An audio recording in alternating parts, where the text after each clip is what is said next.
the significant thing about a vote for slavery in Kansas is it meant undoing the Missouri Compromise of 1822, in which it was said that there was something called the Mason-Dixon line, above which there would be only free states allowed to enter the Union, and south of which slave states could enter the Union.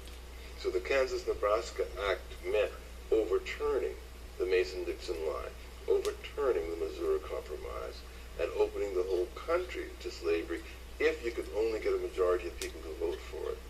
The Dred Scott decision meant that you could get a majority of people to vote for it by simply migrating.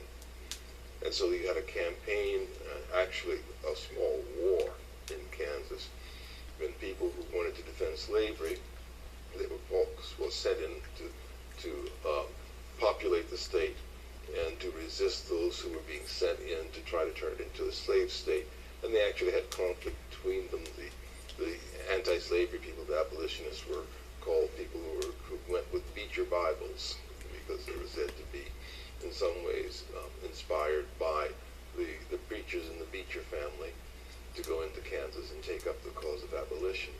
And similarly, you had people from the other side who actually tried to impose a rough constitution called the Lecompton Constitution in Kansas, based on a quickly held election where they presumably had a majority, but conducted in circumstances in which it was clearly meant to deny others the opportunity to participate.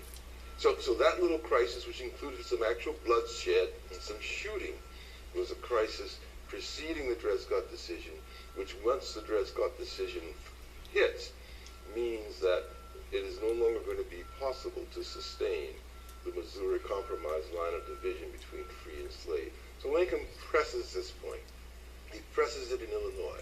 Now, Illinois is a peculiar case because Illinois was dedicated to being a free state, carved out of the Northwest Territory as well as the Louisiana Purchase, and as a consequence, committed in terms of the Northwest Ordinance from 1787, the final version, to being without slavery.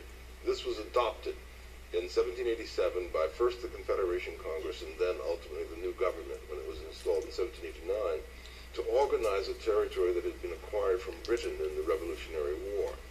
It was called the Northwest Territory. It produced what's essentially today known as the Midwest, but it was called in those days the West.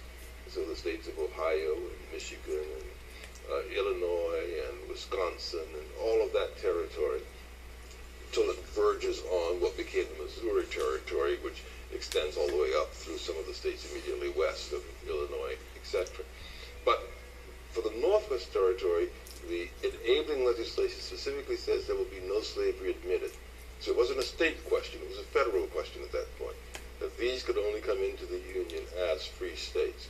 It was part of what was still true in 1787, that there was a general disposition on the part of the founders to say no to slavery, which means to accept it only insofar as it was practically necessary to accept it, but never to accept it legally or morally, only to accept it as a practical necessity.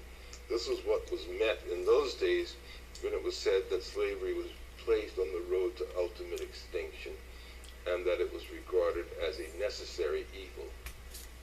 Being able to say that it was a necessary evil meant that the prevailing public opinion or attitude towards slavery was an opinion that slavery was a bad thing, an evil thing.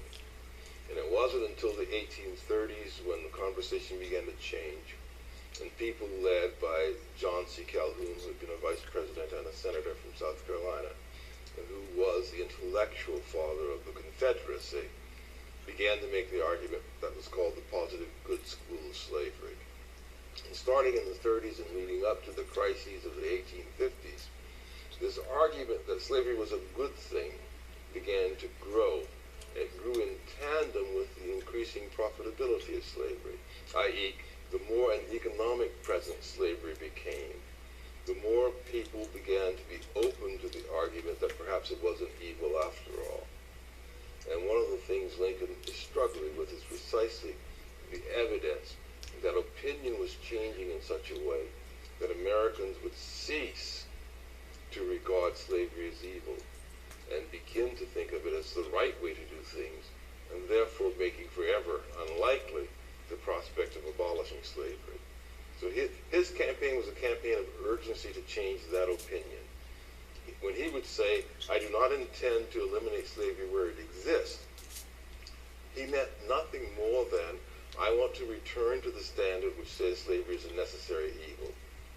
It's not a positive good. But he was just as emphatic in insisting that it cannot expand, because that was the counterpart to calling it a necessary evil.